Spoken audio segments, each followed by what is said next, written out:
1, 2, 3, come on.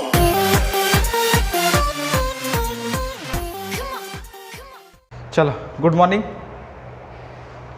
देखिए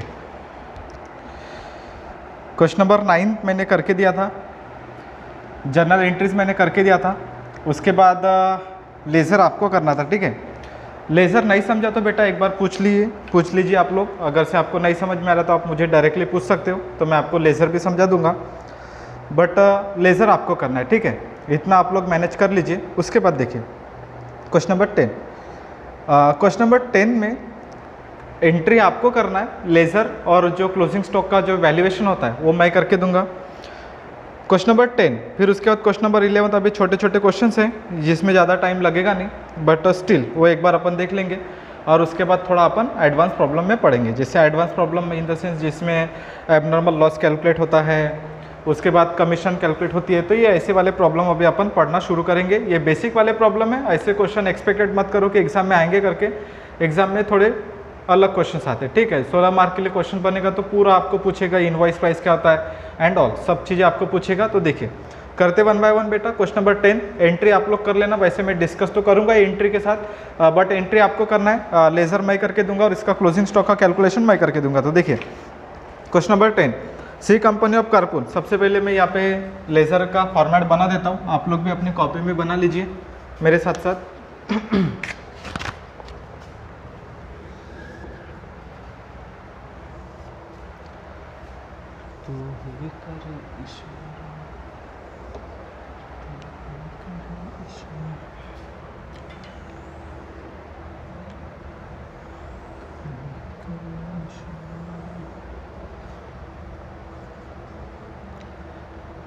consignee का नाम क्या है रे?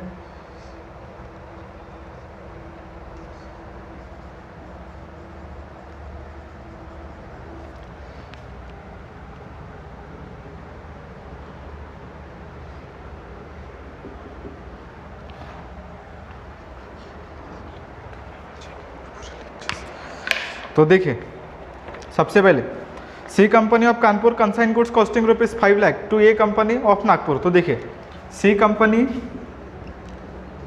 ने गुड्स कंसाइन किया जिसका कॉस्टिंग कितना है बेटा 5 लाख, और किसको किया? ये कंपनी को। तो देखिए सबसे पहले तो जो सी कंपनी है ये कौन हो गई? आपके कंसाइनर, बिकॉज इसने गुड्स कंसाइन किया। और ये कौन हो गया? कंसाइनी। पहले इसको समझ लीजिए। देखिए C company it means consignor has send the goods ₹5 lakh. अभी आपको टोटल वैल्यू 5 लाख रुपए दिया है। इट मीन्स यहाँ पे ना यूनिट दिया है ना कुछ दिया है, आपको डायरेक्टली आपको 5 लाख रुपए के गुड्स डायरेक्टली उसने सेंड किया है, ऐसा वहाँ पे इन्फॉर्मेशन दिया है। अभी जब ऐसा इन्फॉर्मेशन आएगा ना तो यहाँ पे यूनिट है ना कुछ है, तो डायरेक्टली हम क्या करेंगे वो 5 लाख रुपए का वैल्यू मतलब जितने रुपए के गुड्स उसने सेंड किया वो आपको वहाँ पे कैलकुलेट करके दिया। तो हम यहाँ पे 5 लाख रुपए वहाँ पे डायरेक्टली जब अपन पहली एंट्री पास करेंगे तो पहली एंट्री क्या होती है बेटा? तो पहली एंट्री होती है consignment account debit to goods send on consignment account credit. ये पहली एंट्री होती है। तो 5 लाख रुपए का गुड्स उसने सेंड किया, तो जो 5 लाख रुपए के गुड्स है तो हम डायरेक्टली वही एंट्री करेंगे पहली वाले। समझ में आ गई ये? आगे the consignor paid ₹6,000 for freight, 2,000 for insurance and 200 for sundry charges. तो ये पूरा टोटल एक्सपेंसेस है ऑफ द कंसाइनर। तो एक्सपेंसेस पेड बाय कंसाइनर ने एक्सपेंसेस पे किया गुड्स को सेंड करने के लिए, बिकॉज गुड्स को सेंड करने के लिए आपको एक्सपेंसेस पास ऑन करना पड़ता है। तो एक्सपेंसेस कौन कर रहा है बेटा? कंसाइनर। तो जो कंसाइनर है वो एक्सपेंसेस कर रहा है, तो हम एक्सपेंसेस की एंट्री क्या करेंगे? तो एक्सपेंसेस की एंट्री करेंगे consignment account debit to cash oblique bank account credit. ये समझ में आ गया आपको? क्योंकि मैंने एंट्री ऑलरेडी 9 जो प्रॉब्लम करके दिया है वो 9 प्रॉब्लम में पूरा एंट्री मैंने आपको सीक्वेंस वाइज करके दिया है। तो अभी आपका काम क्या है बेटा? पहले आप लोग एंट्री पास करेंगे और उसके बाद लेज़र सॉल्व करेंगे, क्योंकि आपका इससे प्रैक्टिस भी हो जाएगा, क्योंकि प्रैक्टिस करना इंपॉर्टेंट है। आगे देखिए नेक्स्ट वाला, the consignee paid ₹1400 for carriage, 600 for storage, 400 for sundry charges. तो देखिए सबसे पहले एंट्री पास करते पहले, तो पहले कितने की एंट्री होगी? 5 लाख रुपए की। ये समझा कि आपको 5 लाख रुपए कहाँ से आया? तो 5 लाख रुपए पहला सेंड का है, तो हम एंट्री पास करेंगे कंसाइनमेंट अकाउंट डेबिट।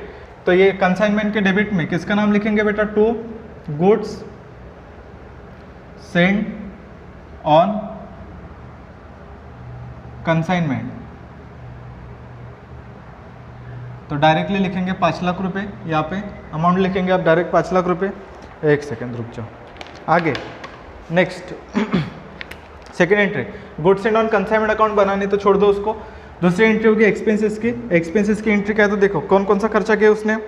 तो सबसे पहले उसने 6000 फॉर फ्रेट, उसके बाद नेक्स्ट है आपका 2000 फॉर इंश्योरेंस और 200 फॉर सन्ड्री एक्सपेंसेस। तो टोटल मिला के हो जाएगा 8200। Expenses paid by consignor, consignor खर्चा कर रहा है तो क्या एंट्री पास करते हैं हम लोग, तो एक्सपेंसेस ऑफ कंसाइनर की एंट्री होते हैं कंसाइनमेंट अकाउंट डेबिट टू, यहाँ पे लिखेंगे कैश ऑब्लिक बैंक अकाउंट। चलो बोलो सबसे पहले कौन सा खर्चा है बेटा उसका, तो देखिए वहाँ पे पहला खर्चा उसका फ्रेट, तो यहाँ पे लिखेंगे फ्रेट। उसके बाद दूसरा कौन सा खर्चा है उसका, इंश्योरेंस, तो यहाँ पे इंश्योरेंस लिखेंगे। और उसके बाद नेक्स्ट है आपका सन्ड्री चार्जेस, सन्ड्री चार्जेस। चलो लिखे यहाँ पे कितना आएगा 6000, 2000 और 200, 8200 आएगा इसका।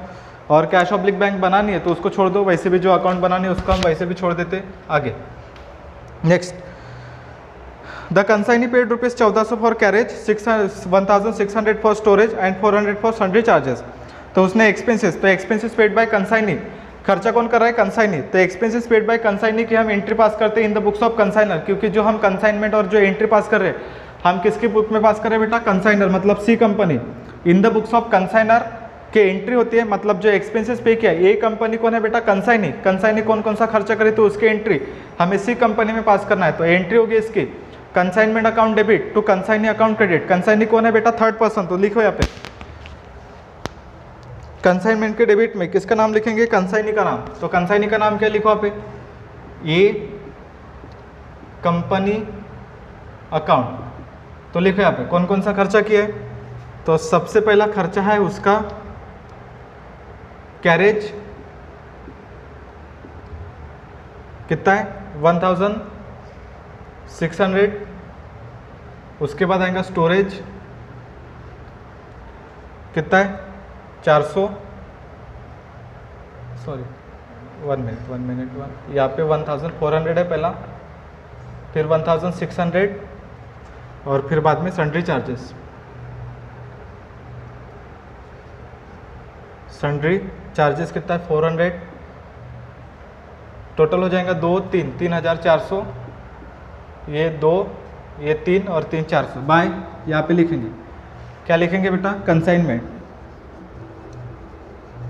कंसाइनमेंट अकाउंट 3400 आएगा। आगे नेक्स्ट वाला, ये company sold 75% of the goods for ₹6000 and net proceed to C company. देखिए अभी इसका मतलब क्या होता है, ध्यान से समझिए, मैं आपको इसको अच्छे से समझाता हूँ। देखो अभी यहाँ पे अपने को यूनिट नहीं दिया है, जैसे क्वेश्चन में अभी इसके पहले वाले जो क्वेश्चंस किया उसमें क्या देता था बेटा, उसमें अपने को यूनिट देता था कि 100 unit send, 1000 radio boxes send, तो अपने को यूनिट वहाँ पे देता था कि एक यूनिट का प्राइस इतना है और मल्टीप्लिकेशन करके हम डायरेक्टली उसका आंसर निकालते थे। बट ये वाले क्वेश्चन में आपको ऐसा डायरेक्टली इन्फॉर्मेशन नहीं दिया है। उन्होंने बोला कि आपको 5 लाख रुपये की गुड्स उसने सेंड कर दिया, अभी उसमें से क्या किया उन्होंने 75% गुड्स 6 लाख में बेच दिया। अभी इसका मतलब क्या होता है, देखिए मैंने 5 लाख रुपए का गुड्स सेंड किया, मान के चलिए आप कंसाइनर, एग्जांपल पकड़ लीजिए कि आप जहाँ पे स्टूडेंट, आप जहाँ पे बैठे हो आप कंसाइनी है और मैं कंसाइनर, मैंने आपको गुड्स सेंड किया 5 लाख रुपए का, मतलब मैंने 100% स्टॉक आपको भेज दिया। जैसे आप जो भी वीडियो देख रहे हैं आप कौन मान के चले, कंसाइनी, तो आप लोगों ने क्या किया बेटा, गुड्स को लिया, मतलब मैंने मेरे तरफ से 100% स्टॉक आपको भेज दिया। अभी आपने क्या किया, आगे वाले कस्टमर को 75% भेज दिया। तो मैंने 5 लाख रुपए का आपको 100% कंसाइनमेंट सेंड किया था, मतलब मैंने पूरा 100% सेंड किया था, आपने उसको रिसीव किया, फिर उसमें से आपने 75% गुड्स क्या कर दिया, मार्केट में जाके सोल्ड आउट कर दिया। तो आपने अपने साइड से कितना परसेंट गुड्स बेचा बेटा, तो आपने अपने साइड से डायरेक्टली 75% गुड्स बेचा, जिसका वैल्यू है 6 लाख रुपीज़। तो यहाँ पे गुड्स सोल्ड बाय कंसाइनी, जो कंसाइनी गुड्स सोल्ड कर रहा है वो कितना परसेंट सोल्ड कर रहा है, 75%। कितने रुपए में सेल कर रहा है, तो वो सेल कर रहा है 6 लाख रुपए में। तो जो 6 लाख रुपए का एंट्री होगा, मतलब यहाँ पे देखो 75% इसलिए दिया क्योंकि जब अपन क्लोजिंग स्टॉक निकालेंगे 100 में से 75% क्या, तो बचा कितना 25%। तो आपने को यहाँ पे कैलकुलेशन करने पड़ेंगे 25% के। वो कैसे कैलकुलेट होते हैं मैं आपको बताता हूँ, बट यहाँ पे ध्यान दीजिए। जब मैंने आपको सेल किया 100% स्टॉक सेंड किया जिसका वैल्यू था 5 लाख रुपये, बट उसने 75% बेच दिया। अभी 75% कितने बेचा उसने, 6 लाख में। तो यहाँ पे पहले एंट्री पास होगी सेल की, सेल की एंट्री क्या पास होती है, कंसाइनी अकाउंट डेबिट, कंसाइनी कौन है, A company account debit to consignment account credit. तो ए कंपनी के डेबिट में किसका नाम लिखेंगे, कंसाइनमेंट का, पहले लिखो इसको कंसाइनमेंट अकाउंट। कितना लिखेंगे बेटा, 6 लाख रुपए, तो 6 लाख रुपए में उसने, तो यहाँ पे लिखेंगे बाय ए कंपनी, कितना लिखेंगे 6 लाख रुपए, ब्रैकेट में लिखेंगे सोल्ड। चलो उसके बाद देखो नेक्स्ट, हाँ आगे देखो next, 75% A company sold 75% of the goods rupees 6 lakh and send मतलब भेजना the net proceeds to the C company. जितना भी पैसा आया, नेट प्रोसीड का मतलब जितना पैसा मुझे मिला है, यानी कंसाइनी आप है, आपने पूरा मार्केट में बेचा, आपको 6 लाख रुपए मिला और 6 लाख रुपए आपने मुझे सेंड किया, किसको बेटा, कंसाइनर को, because you are the consignee and consignee send the balance. Net proceed मतलब जितना भी पैसा मिला वो क्या किया, कंसाइनर को सेंड कर दिया, तो वो वहाँ पे दिया, उसकी एंट्री कुछ भी नहीं होगी, बट अपने को सेल की एंट्री पास करनी पड़ेगी, जो मैंने आपको किया। क्या एंट्री होगी सेल की, तो सेल की एंट्री होती बेटा कंसाइनर अकाउंट, यानी consignee account debit to consignment account credit, ये एंट्री वहाँ पे पास होगी। नेक्स्ट वाली, after deducting their commission of 5% on sale, मतलब जितना भी आपका कमीशन है, जितना भी आपने सेल किया है, this is the ordinary commission. मैंने अभी तक आपको ऑर्डिनरी कमीशन ही बताया, दूसरी कमीशन अभी तक मैंने आपको बताया नहीं। This is the ordinary commission, ordinary commission देना आपको 5%, 5% किसका बेटा, सेल का, जितना भी मार्केट में सेल हुआ है उसका अपने को निकालना है 5%। तो 5% किसका निकालेंगे, मार्केट में सेल हुआ है 6 लाख रुपए का, तो 6 लाख रुपए का 5% आता है 30,000 रुपीज़। तो यहाँ पे कमीशन हम किसको देंगे, कंसाइनी को। एंट्री पास होती है, जो एक्सपेंसेस की एंट्री पास होती है वही हम लोग एंट्री पास करते हैं बेटा, किसकी, कमीशन पे करने की, बिकॉज कमीशन जो कंसाइनमेंट लिया जाता है वो कमीशन बेसिस पे लिया जाता है, उसको हमें कमीशन देना पड़ता है कंसाइनी का। जैसे आपने कंसाइनमेंट लिया मेरे से, तो मैं आपको कमीशन दूंगा, कितना कमीशन दे रहा हूँ मैं बेटा, 5% कमीशन आपको दे रहा हूँ, तो जो 5% कमीशन है आपको मिल रहा है, तो आपके लिए क्या हो गई, इनकम हो गई। बट वही एंट्री मुझे किसके बुक में पास करनी है, कंसाइनर के बुक में पास करनी है। तो कैसे पास करेंगे, तो आइए, एंट्री होते हैं कंसाइनमेंट अकाउंट डेबिट, तो कंसाइनमेंट के डेबिट में किसका नाम लिखेंगे, ए कंपनी, ब्रैकेट में लिखेंगे यहाँ पे ऑर्डिनरी कमीशन, ऑर्डिनरी कमीशन, कितना, 6 लाख का 5%, कितना आएगा बेटा, 30,000, और यहाँ पे लिखेंगे बाय कंसाइनमेंट अकाउंट, और कितना आएगा 30,000। ठीक है, समझ में आ गया। चलो उसके बाद नेक्स्ट वाला, उसके बाद देखो हो गया प्रॉब्लम। अभी देखो यहाँ पे अपने को निकालना पड़ेगा क्लोजिंग स्टॉक, ये कैलकुलेशन इंपॉर्टेंट है, तो देखो कैसे निकालता हूँ मैं, ध्यान दो बस आप लोग। तो यहाँ पे लिखेंगे सबसे पहले working note number 1, important calculation है ये, फेयर में करना है। वर्किंग नोट नंबर 1 क्या लिखेंगे बेटा, वैल्यूएशन ऑफ क्लोजिंग स्टॉक, ये आपको लिखना पड़ेगा, वैल्यूएशन ऑफ क्लोजिंग स्टॉक। चलो लिखो पहला, हाँ पहला क्या लिखेंगे आप लोग यहाँ पे, तो सबसे पहले लिखेंगे आप लोग formula, goods send minus abnormal loss minus cell. हाँ चलो, अभी गुड्स सेंड कितना किया था, तो 100%, अभी परसेंट में दिया था, हम परसेंट में कैलकुलेट करेंगे, ध्यान दो। यहाँ पे अपने को यूनिट नहीं दिया था, अभी सर 100% का हासिल आए, तो बेटा जब मैंने अपने साइड से सेंड किया था, देखो 5 लाख रुपए का मैंने सेंड किया था, तो मैं अपने साइड से पूरा 100% स्टॉक सेंड कर रहा हूँ आप लोगों को। तो अजम्पशन करते कि मैंने आपको 100% का स्टॉक भेजा, जिसका वैल्यू है 100% के वैल्यू का स्टॉक 5 लाख रुपए का है, तो मैंने कितना सेंड किया था, 100%। एबनॉर्मल लॉस 0 है तो 0, और आप लोगों ने कितना सेल किया, 75%, तो बचा कितना बेटा, 25% उसको बचा है। प्रोपोर्शन बोलते हैं इसको, ठीक है, परसेंटेज वाइज। तो परसेंटेज आया तो परसेंटेज वाइज कैलकुलेट करेंगे, यूनिट आया तो यूनिट वाइज कैलकुलेट करेंगे, और प्रोपोर्शन आया तो प्रोपोर्शन वाइज कैलकुलेट करेंगे। 3/4 बेचा तो बेचा, बचेगा कितना, 1/4, वो अपन देखेंगे आगे आएगा। तो जैसे आपको इन्फॉर्मेशन है उसके अकॉर्डिंग आपको कैलकुलेट करना है, और सबसे इजी कैलकुलेशन परसेंटेज वाला है, बराबर ध्यान दीजिए। मैंने आपको 100% का माल सेल किया, सेंड किया, बट आपने उसमें से 75% बेचा, तो आपके पास कितना स्टॉक बचा है, तो आपके पास स्टॉक अवेलेबल है 25%, तो उसी 25% का अपने को कैलकुलेशन करना है। तो आइए कैसे करेंगे, ध्यान दो। सबसे पहला स्टेप होता है बेटा आपका cost of goods, second step में प्लस करेंगे आप लोग एक्सपेंसेस ऑफ कंसाइनर, और थर्ड स्टेप में होगा आपका प्लस करेंगे non recurring expenses of consignee. ठीक है, तो देखो सबसे पहले, हाँ अभी ध्यान दो, अभी जो 25% निकालेंगे वो किसका निकालेंगे, ध्यान दो। अभी एक बात बताओ, मैंने आपको 100% स्टॉक सेंड किया था, 100% समझो आपको बेटा कहाँ से आया।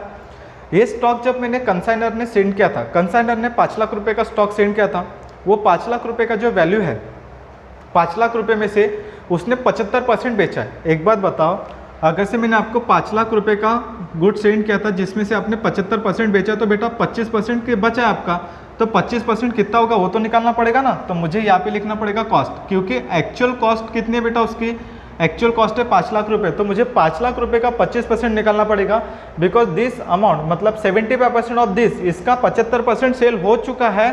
तो जो हो चुका है उसको छोड़ दो, बचा कितना 5 लाख, 5 लाख का 25% कितना आएगा, निकालो। 5 लाख का 25% कितना आता है, 50 मतलब यहाँ पर आएगा 1,25,000।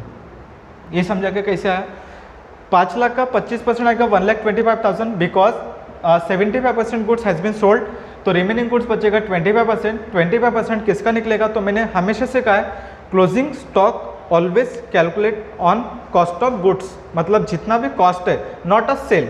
सेल पे क्लोजिंग स्टॉक कभी नहीं निकलता है, ये हमेशा से ध्यान रखना। अगर से आपको प्रॉब्लम में कॉस्ट प्राइस दिया है तो हमेशा वो कॉस्ट प्राइस पे ही होगा, और प्रॉब्लम में इनवॉइस प्राइस आएगा तो इनवॉइस प्राइस पे कैलकुलेट होता है। ये कैसे होता है मैं आपको जब इनवॉइस प्राइस आएगा तब मैं बताऊंगा, बट अभी आपको कॉस्ट प्राइस ही दिया है तो इसलिए हम लोग कॉस्ट प्राइस पे इसका कैलकुलेशन करेंगे। 5 लाख का 25% 1,25,000, फिर प्लस करेंगे एक्सपेंसेस ऑफ कंसाइनर, बिकॉज इसमें दिमाग लगाने की रिक्वायरमेंट है नहीं, तो दिमाग लगाने की रिक्वायरमेंट है नहीं तो डायरेक्ट लिखो 8,200। ये समझा क्या बेटा, 8,200, ये 100% मैंने स्टॉक सेंड किया था। आगे ध्यान दो, 100% स्टॉक सेंड करने के लिए कितना खर्चा लगा था, 8,200, बट अभी उसके पास कितना परसेंट स्टॉक बचा है, 25%, तो डायरेक्ट निकालेंगे 25%, तो 8,200। यहाँ पे क्रॉस मल्टीप्लाई करने की रिक्वायरमेंट नहीं है, क्योंकि यहाँ पे यूनिट नहीं दिया, इसलिए ऐसा कोई भी कैलकुलेशन नहीं होगा जो क्रॉस मल्टीप्लाई करते हैं। Again I repeat my sentence, यहाँ पे क्रॉस मल्टीप्लाई करने की रिक्वायरमेंट नहीं है, बिकॉज यहाँ पे यूनिट वाइज कैलकुलेशन नहीं है। यूनिट वाइज कैलकुलेट होगा तो अपन क्रॉस मल्टीप्लाई करके आंसर निकालते हैं, बट यहाँ पे परसेंटेज वाइज दिया है तो परसेंटेज वाइज हम उसको कैलकुलेट करेंगे। बेटा समझ में आ गया क्या, अगर से 8,200 ये 100% का अमाउंट है तो 25% का अमाउंट कितना, बिकॉज कंसाइनी के गोडाउन में कितना अमाउंट बचा है, तो कंसाइनी के गोडाउन में 25% अमाउंट बचा है। 25% कितना, तो 8,200 का 25% निकालो कितना आता है, एक सेकेंड निकालो। 8,200 का 25% कितना आएगा बेटा, 2050, तो आंसर आएगा आपका 2050, ये हो गया। और नेक्स्ट, हाँ उसके बाद कंसाइनी के खर्चे में दिमाग लगाना पड़ेगा क्योंकि इंपॉर्टेंट है। कंसाइनी के खर्चे है कैरेज, स्टोरेज और सन्ड्री चार्जेस। स्टोरेज का मतलब क्या होता है, तो स्टोरेज का मतलब है गोडाउन रेंट, क्योंकि गुड्स को स्टोर करने के लिए जो भी खर्चा लगता है उसको बोलते हैं storage. Storage is the recurring. Sundry charges ये भी रिकरिंग है, because there is no information about this expenses. इस एक्सपेंसेस के बारे में कौन सा खर्चा है कौन सा नहीं है ये मुझे पता नहीं। सन्ड्री में कोई भी खर्चा हो सकता है, बट हम इसको क्या मानेंगे, रिकरिंग, छोड़ दो। और कैरेज, कैरेज एक बार देना पड़ता है भाड़ा, गुड्स को लेके जाने के लिए ट्रक का जो भाड़ा होता है उसको एक बार ही देना पड़ता है, गुड्स को एक ही बार कैरी करना पड़ता है, बार बार नहीं। इसलिए ये जो खर्चा है ये कौन सा है बेटा, non recurring. That's why carriage we have taken for this calculation. तो हमें यहाँ पे सिर्फ और सिर्फ कौन सा लेना पड़ेगा, कैरेज, बिकॉज आपको सेपरेट करके दिया है। स्टोरेज रिकरिंग है, अदर एक्सपेंसेस रिकरिंग है, दैट्स वाई दोनों एक्सपेंसेस नहीं लेंगे। और कौन सा लेंगे बेटा, कैरेज। कैरेज क्योंकि आपका कौन सा बेटा, नॉन रिकरिंग। तो लिखो 1400, इसका भी निकालो 25%, 14 दूने 28, निकालो फट से, हो जाएगा कैलकुलेशन। 1400 का 25% 350, ठीक है, प्लस करो प्लस इसको, 1,25,000, 2050, 350, वो 1,27,400 क्लोजिंग स्टॉक।